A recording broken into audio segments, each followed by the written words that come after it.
Bien, eh bien, citoyennes, citoyens, chers amis, chers camarades, bonjour à toutes et tous, et bonjour à Olivier Matteux. Bonjour. Bonjour, merci beaucoup Olivier, secrétaire général de l'Union départementale de la CGT des Bouches-du-Rhône, d'avoir accepté de répondre à quelques questions pour Initiative communiste, dans une période qui est quand même, on va dire, extrêmement mouvementée, et pas forcément malheureusement dans le bon sens, puisque nous sommes dans une période d'union sacrée belliciste, de campagne électorale atone, avec des confédérations syndicales peu audibles. Alors, dans tout ce contexte, comment la CGT des Bouches-du-Rhône agitait pour qu'émerge un climat de lutte, alors que le pouvoir d'achat populaire plonge et que de nouvelles attaques antisociales très graves sont annoncées? Écoute, dans ce genre de situation qui déséquilibre forcément les choses et qui perturbe à la fois les individus et les collectifs, nous, il nous paraît essentiel de continuer à agir sur nos fondamentaux. Quand on est dans des périodes de troubles idéologiques comme ça, il faut de temps en temps savoir revenir aux bases de notre syndicalisme, c'est-à-dire la lutte et la désignation claire des responsables de la situation. Si on veut pouvoir à la fois être efficace au quotidien et dans le même temps contribuer à l'élévation des consciences de manière massive, on a besoin d'identifier clairement à la fois les causes, les conséquences et les moyens pour lutter contre les mauvais coups et aller plus loin pour s'en sortir. Donc on considère, nous, qu'il faut simplement faire de la CGT. Et quand je dis faire de la CGT, on pourrait débattre longtemps sur ce qu'est la CGT, sur ce qu'elle a été, sur ce qu'elle devrait être aujourd'hui et demain, mais la CGT, pour exister, elle se doit d'être avant tout une force de résistance, de contestation, mais aussi de construction d'alternatives. Et dans ce cadre-là, ça nous situe pleinement dans euh, ce qu'est l'essence même de la CGT, c'est-à-dire la double besogne. Être utile au quotidien, être en résistance en permanence, en construction de solutions pour améliorer le quotidien, mais en même temps prendre toute notre part à la construction d'alternatives pour arriver à mettre fin au système capitaliste qui est, en allant très vite, la cause de quasiment tous les problèmes que nous rencontrons, que ce soit à l'entreprise ou en dehors, et ce sur tous les sujets. Ça peut sembler facile, ça ne l'est pas du tout. Ça nécessite et de l'engagement et du débat, mais ça nécessite surtout beaucoup de convictions. Voilà. Et la première des convictions, c'est considérer que ce qui nous est imposé comme injustice, ce n'est pas normal ni de droit divin. Ça relève de choix politiques, de choix économiques, qui sont contestables et que l'on doit contester. C'est en ce sens que je dis, nous essayons d'être la CGT. Pas en opposition à d'autres dans l'organisation qui porteraient autre chose, mais en tout cas pour être efficace et donner envie et des raisons d'y croire aux travailleurs, il faut qu'ils nous voient, il faut qu'ils nous entendent, il faut qu'on construise des organisations partout où c'est possible, qu'on considère qu'il n'y a personne dans le monde du travail qui n'a pas sa place à la CGT. Donc, je parle là bien des actifs, qui soient du privé ou du public, des retraités, des privés d'emploi, y compris des jeunes, qui sont soit déjà exploités, soit qui le seront à la sortie de leur scolarité. Voilà, tout simplement être nous-mêmes, mais sur des bases claires. Euh, si ma réponse est trop longue, Fadi, tu me le dis, mais il y a besoin dans la situation de dire des choses. Ça fait maintenant quelques décennies qu'on nous explique que l'affrontement, la lutte des classes et des passés n'existe plus. Je crois au contraire qu'elle n'a jamais été aussi réelle, aussi prégnante, et on l'a subi peut-être pas forcément plus, mais sous des formes vraiment très violentes, dans un moment où il n'y a jamais eu autant de richesses à disposition pour répondre à l'intérêt général. On prend toujours, non pas en opposition, mais en exemple, la situation qui a conduit à la mise en place du programme du Conseil national de la résistance. Si on fait le ratio entre les moyens existants à l'époque et les capacités de production, si on était aujourd'hui avec les dirigeants, si on était dans la situation où on est aujourd'hui avec les dirigeants que nous avons, le modèle social que nous essayons de défendre et auquel le capital s'attaque au quotidien, il n'existerait jamais. Quand on sait que, d'abord, ils l'ont annoncé, hein, l'objectif, c'est d'en finir avec l'héritage du Conseil national de résistance. Nous considérons que c'était une belle étape de franchie, mais c'est pas le système absolu dans lequel on veut vivre. Mais si on prend encore une fois les moyens que nous avons à connaissance, il y aurait largement de quoi avoir des salaires de très haut niveau, une sécurité sociale intégrale pour toutes et tous, des services publics d'une efficience encore jamais atteinte. Et les seules difficultés qu'on rencontre, elles viennent des choix que font les gouvernants, les dirigeants des grands groupes, des grands monopoles, mais ça vient aussi du fait que, je le dis depuis quelques décennies, on nous explique que par le dialogue social et le partenariat social, on peut arriver à régler des choses avec des gens dont certains auraient l'impression qu'ils ne sont pas forcément conscients des effets de leurs décisions, mais qui le sont complètement.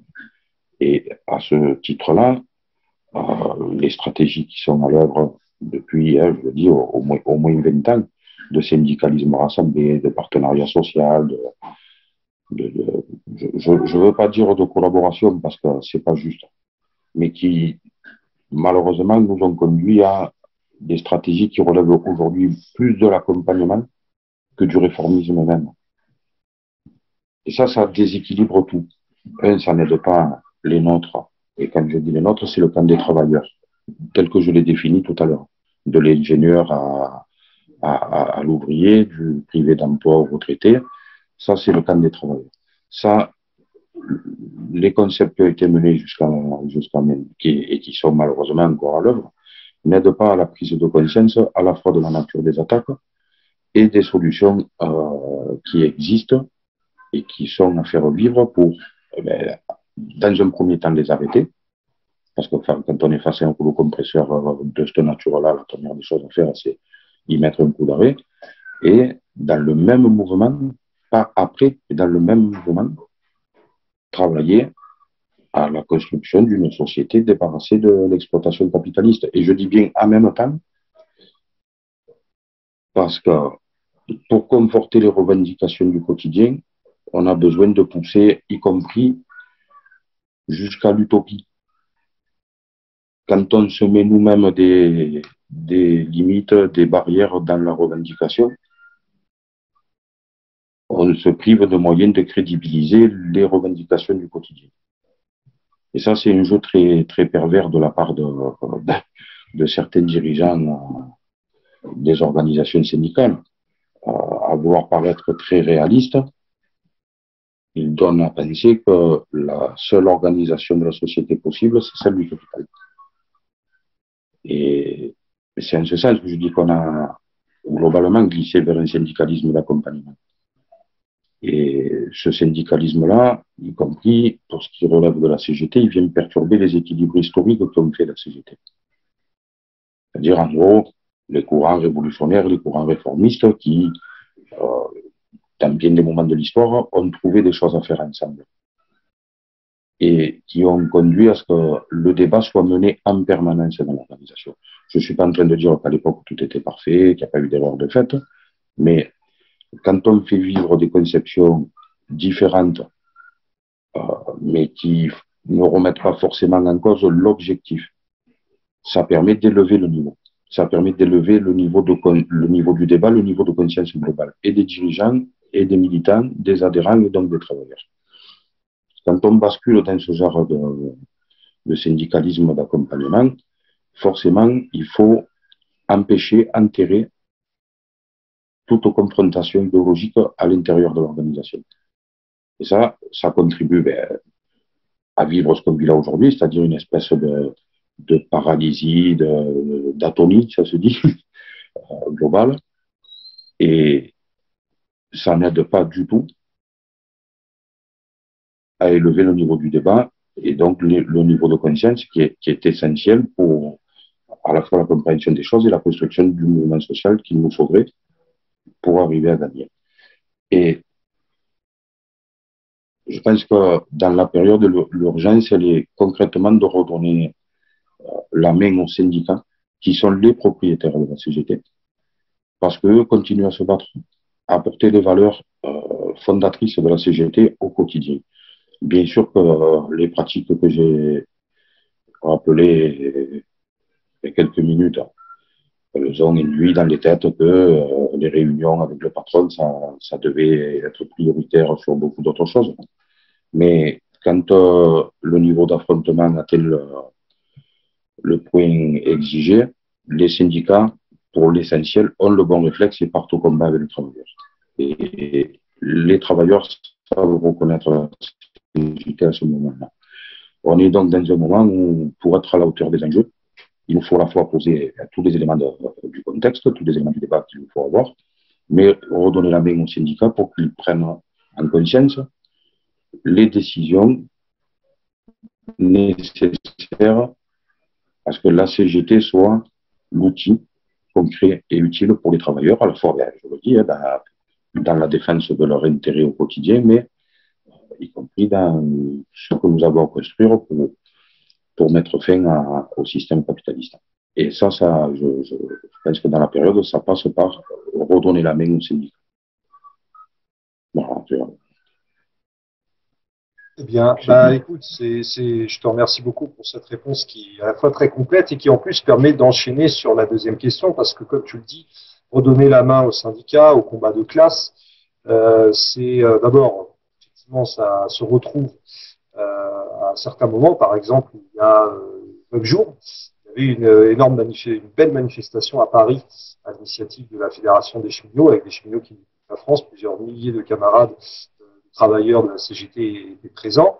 Et justement, en cette fin mars, début avril, alors qu'on est en plein dans la campagne pour la présidentielle, il y a plusieurs organisations CGT qui ont appelé à une action interprofessionnelle. Alors, il y a eu la date du 17 mars, puis ensuite celle du 31 mars. En tout cas, ce qui est intéressant, c'est de voir, alors qu'on n'est qu'à quelques jours d'un scrutin, qu'il y a ces initiatives-là. Alors, d'après toi, est-ce que justement ça témoigne de ce que tu viens de dire, c'est-à-dire la nécessité d'en découdre de plus en plus concrètement en termes de lutte dans la rue, dans les entreprises, etc.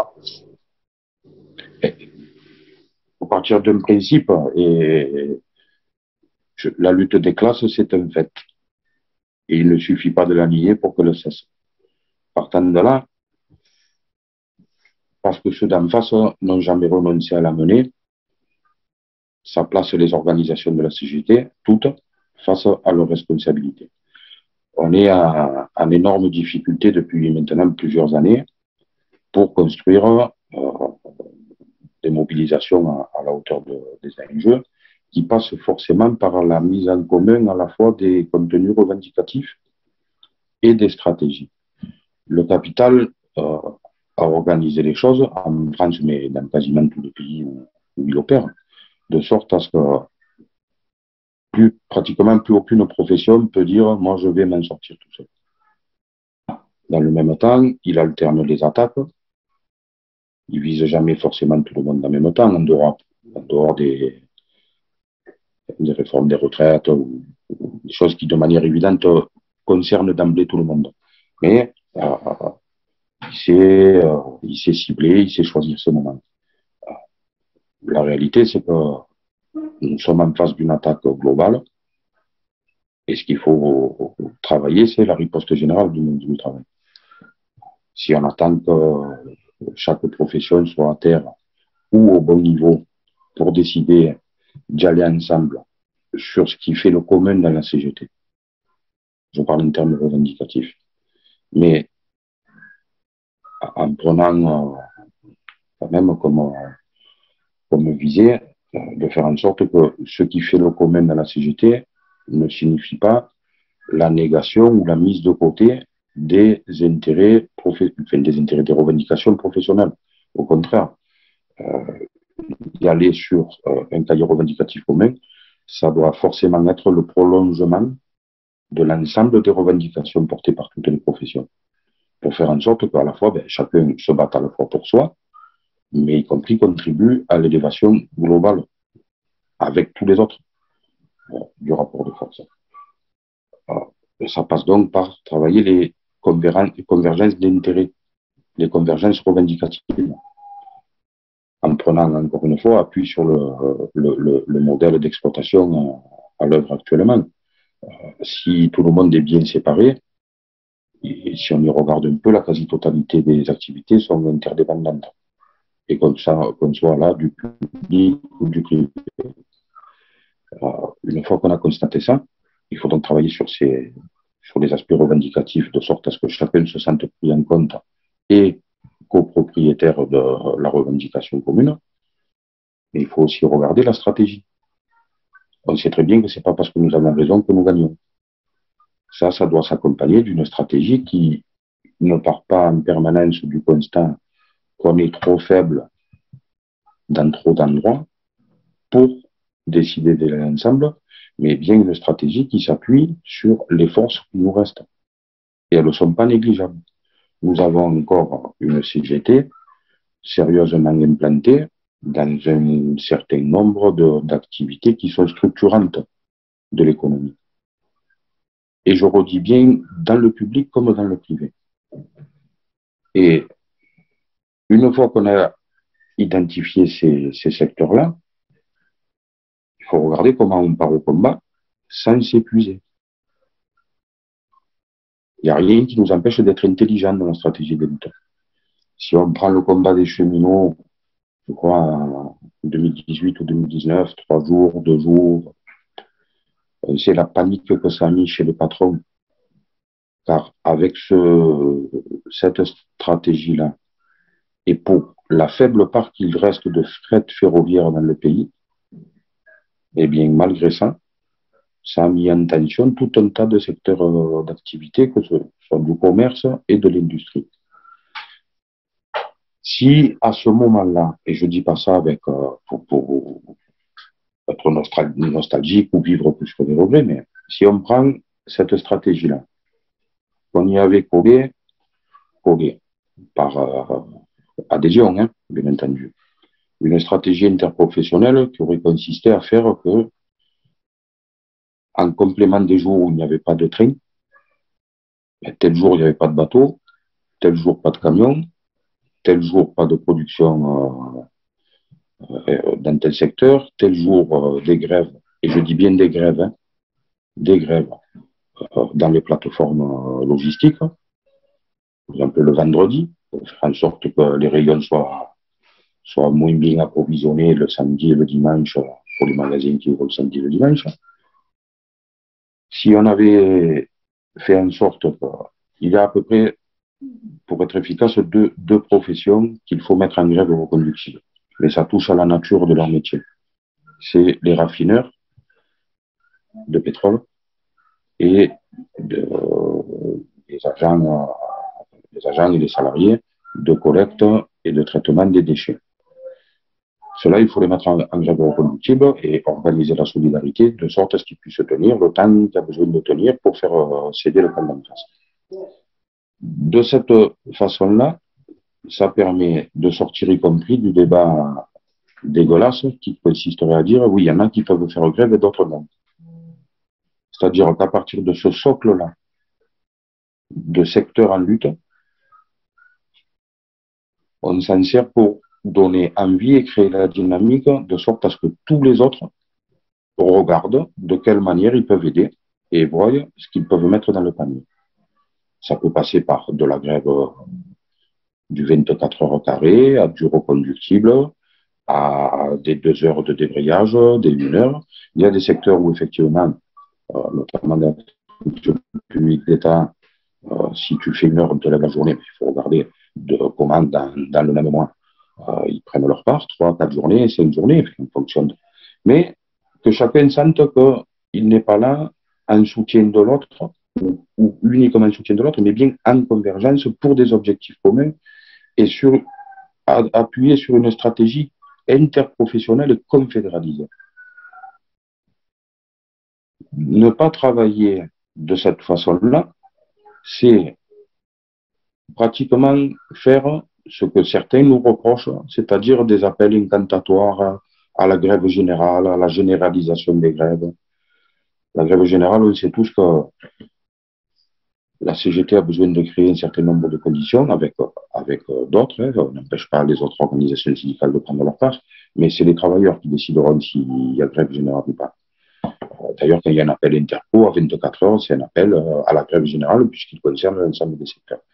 Donc, travailler sur la stratégie que j'évoque là, c'est y compris se lever le mal à la tête sur la question de la grève générale ou pas. Chacun voit ce qu'il peut mettre dans le panier et à la fois conforté et conscient de ce que les autres amènent. Ça peut paraître un peu rêveur, mais qu'est-ce qui nous empêche de travailler? Qu'est-ce qui nous empêche d'essayer? Ne pas prendre en compte un fait très simple, c'est que le capital, dans sa recherche de profit maximum, a mis tous les secteurs d'activité en tension.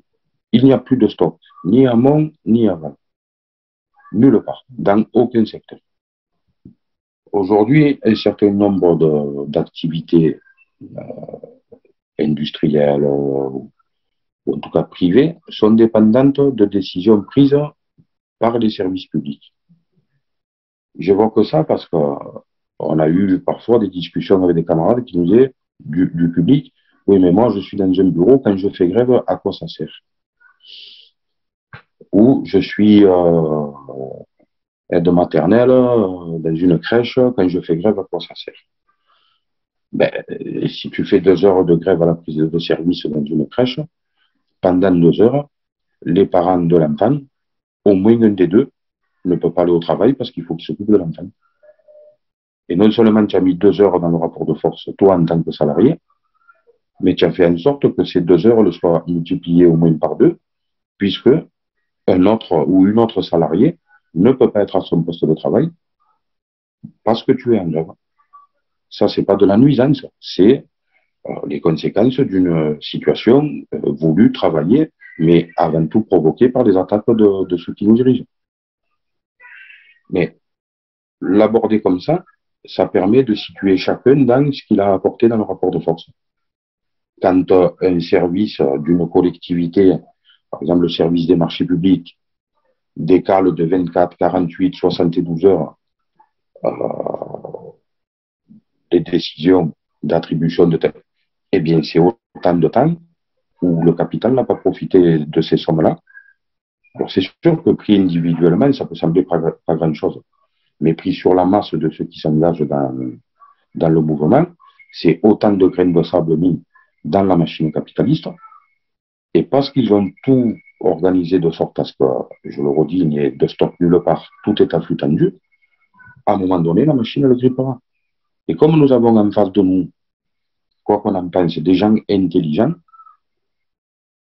ils viendront d'eux-mêmes à la table de négociation, nous expliquer d'abord que c'est pas beau ce qu'on fait, nous leur expliquerons que nous faisons ça parce que ce que nous subissons, il n'y a rien de juste et nous sommes conscients que les moyens existent pour faire autre chose, et on prendra tout ce qu'on aura à prendre. Mais s'empêcher d'aller au combat comme ça, en s'appuyant sur les insuffisances à la fois d'implantation et de rapport de force de la CGT et de l'ensemble du syndicalisme en France, c'est en permanence nous condamner et nous amener à devoir, dans le cadre de ce fameux partenariat social, procéder à des discussions à froid, sans rapport de force. Et n'importe quel syndicaliste, qu'il se revendique du courant révolutionnaire ou du courant réformiste, sait très bien que sans rapport de force, la négociation ne peut rien amener de bon pour les travailleurs. Donc on a toutes ces questions-là à traiter dans la période, y compris, je le redis, elles doivent nourrir des réflexions dans les syndicats de la CGT dans le cadre de la préparation du congrès de la CGT l'année prochaine. Mais si on ne s'entend pas rapidement sur ça, moi je crains que les travailleurs ne nous donnent pas encore énormément de temps avant de se désintéresser complètement de la chose syndicale et particulièrement de la CGT, puisque la CGT n'est pas attendue sur le terrain de la CFDT. Les travailleurs, quand leur niveau de conscience ne mène pas plus loin que le dialogue social ou le partenariat social, c'est naturellement vers les organisations qui prônent l'accompagnement qu'ils se tournent. La plupart de ceux qui adhèrent à la CGT, ils ne viennent pas pour faire la compromission. Ils viennent pour s'organiser et aller à la lutte. Aller à la lutte, contrairement à ce que certains voudraient faire croire, c'est pas baisser la tête et foncer droit dans le mur. C'est d'abord faire fonctionner toutes les intelligences pour aller au combat en conscience. C'est de ce CGT-là qu'on a besoin et c'est cette CGT-là qu'il faut qu'on remette sur pied. Bien, merci Olivier. Là aussi, ça permet de parfaitement compléter la réponse précédente et ça me permet d'aborder une dernière question que on a, j'ai envie de dire, effleurée de manière très indirecte, mais puisque tu parlais du camp d'en face, des difficultés pour le camp des travailleurs à pouvoir apporter les attaques, ou au moins les contre-attaques à tout ce que les travailleurs prennent dans la tronche, il se trouve que dans le camp d'en face, justement, à la faveur de la tension qu'il y a en ce moment entre la Russie, avec la Russie et même avec la Chine, de fait d'une part et de l'autre part avec le bloc UE-OTAN, eh bien, le chancelier Olaf Scholz met officiellement le cap sur l'État fédéral européen. C'est ce qu'il a dit lorsqu'il a pris son poste au Bundestag. Macron, lui, parle de souveraineté européenne, d'armée européenne, de saut fédéral européen. Et dans cette marche accélérée vers cet État fédéral européen qui, en réalité, est un État purement réactionnaire et fascisant, est-ce qu'il n'y a pas un risque existentiel pour un syndicalisme de classe issu de notre histoire ouvrière et révolutionnaire, et en particulier en lien peut-être avec la Confédération européenne des syndicats? Le premier des risques dans la situation, c'est d'abord qu'il y ait énormément de victimes chez les travailleurs et chez le peuple. Ces victimes de cette guerre-là se livrent les capitalistes entre eux, mais qui font que ce sont les nôtres qui meurent. Mais ça, malheureusement, c'est l'histoire qui se répète. D'ailleurs, c'est normal au regard des médias que nous avons en France et en Europe, que le focus soit mis particulièrement sur la situation entre la Russie et l'Ukraine. Mais des guerres, il y en a quasiment sur tous les continents, et ce depuis la Première Guerre mondiale. Et à chaque fois, elles sont menées, pas forcément de manière claire et nette, mais en tout cas, elles sont toujours menées au nom des intérêts d'une partie du capital contre une autre partie du capital. À la fin, ils s'entendent toujours sur notre dos, mais malheureusement, il n'y a rien de nouveau dans ce qui se passe, entre la Russie et l'Ukraine. Le danger, c'est, comme à chaque fois, par la guerre, le capital se crée des opportunités qu'il n'avait pas forcément avant le déclenchement des hostilités. Là, les avancées catastrophiques qui sont faites à la fois dans les mauvais coups qui sont portés au niveau social et économique, mais y compris politique. Les premiers acquis pour le capital de la guerre en Ukraine, de la guerre en Ukraine, c'est la reconstitution de l'armée allemande. Et au bout, encore des milliards captés par les marchands d'armes, au-delà du danger même que représenterait la remilitarisation. Mais tout ça, ça s'accompagne profitant des difficultés d'expression de notre camp. Et je parle là bien de notre camp ou de la même de la CGT. Ça s'accompagne d'une marche forcée vers le projet réel de l'Union européenne, du capital international. C'est-à-dire de créer cette superpuissance qui viendrait écraser à la fois les États et les peuples. Dans cette situation, ceux qui décident, à la fois les politiques et leur autorité financière, ont malheureusement trop de points d'appui dans le syndicalisme européen. Et oui, ça représente un danger pour nous. Ça représente un danger pour nous à condition qu'on le laisse faire. Et dans la mesure où on s'interdirait de dire ce que nous avons à dire à la fois sur la nature de la guerre en Ukraine et sur les opportunités que se crée le capital de nous enfoncer un peu plus dans son projet. Voilà, tout ça, ça se fait au nom de l'Union sacrée, au travers du pacte de résilience. Et il y a toujours de très beaux mots derrière tout ça. Mais ce que nous avons à défendre, on ne trouve aucune réponse concrète et efficace dans le projet porté par l'Union européenne au nom de la finance internationale. Donc, effectivement, mais on est là au cœur même de la double besogne. Savoir, il nous faut à tout prix lutter, parce que ce qu'on se prend dans la tête dans la période, je dis pas que c'est inédit, mais c'est d'une ampleur, presque 5% d'inflation. La moyenne, je crois, des salaires du privé, c'est de 2,3% d'augmentation, c'est-à-dire que tout ce qui a été arraché, y compris par la lutte, en termes d'augmentation des salaires, ça ne suffit même pas à rattraper l'inflation. Je ne parle même pas du public, où là, c'est zéro. Donc, c'est un peu mince de la perte nette. Mais oui, il y a un danger, mais ce danger, il pèse d'abord et surtout sur les organisations qui prennent l'accompagnement. Là, on arrive, on dit souvent, c'est au pied du mur qu'on voit le mur du mur. Le mur, pardon. Oui, là, on arrive au pied du mur. Et le syndicalisme est interrogé, à la fois sur son utilité et sur sa visée. Et en l'occurrence, le syndicalisme CGT l'est un peu plus, parce que je le redis, les salariés ne nous attendent pas sur le même terrain que ceux qui prennent l'accompagnement et l'intégration forcée au projet européen tel que le voudrait la CES et malheureusement un nombre trop important de confédérations en France et en Europe.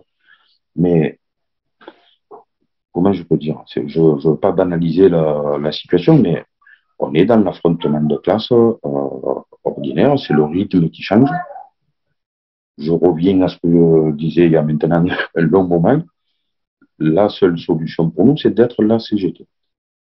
Une CGT qui résiste, qui conteste, qui construit et qui affiche clairement un objectif politique de sortie du capitalisme. Si ça, on ne le dit pas clairement, y compris les débats internes sont biaisés parce qu'on réfléchit à la façon de faire en se disant on veut aller au même endroit, alors que certains poussent plus vers la conception CES et d'autres plus vers un syndicalisme qui reste sur des fondements de lutte de classe, de défense et de préservation absolue des intérêts du monde du travail. Mais on est dans ce moment-là où, de toute façon, le camp d'en face nous pousse à la clarification. Il nous faut là très rapidement tirer le bilan des 20-25 dernières années, constater malheureusement l'échec des stratégies mises en œuvre au niveau national et dans beaucoup d'endroits professionnels. On peut évoquer quelques professions où le nombre de salariés a été divisé par 10, par 15, donc on a été coupé, non, ça dit? Ça marche? Très bien, c'est Tu parfait. m'entends? Je t'entends, tout va bien. Donc voilà, pour conclure, on a besoin là, dans la période, d'être la CGT. Une CGT efficace, réaliste, hein, y compris sur les difficultés qu'on rencontre, mais en tout cas qui n'a pas peur de mener le débat dans et en dehors de l'organisation. Mais à la fin, on va y arriver. Nous sommes les plus nombreux et nous avons raison. Il faut qu'on se fasse confiance. Et la majorité a toujours raison, j'ai presque envie de dire. En plus, quand c'est une majorité qui se fonde et se constitue sur un idéal commun. Et il vaut mieux parfois se tromper. Il vaut mieux parfois se tromper tous ensemble en essayant de faire des choses que de ne prendre jamais aucun risque et au final réduire le tous ensemble à quelques-uns. Il nous faut être ambitieux. On est porteur d'un héritage et surtout porteur d'une responsabilité, c'est faire en sorte qu'on soit utile aujourd'hui et transmetteur pour demain. La CGT, elle appartient à personne, elle est une vraie œuvre collective. On ne peut pas faire partie de ceux qui mettent fin, c'est pas possible. Voilà. Eh bien, merci beaucoup, Olivier.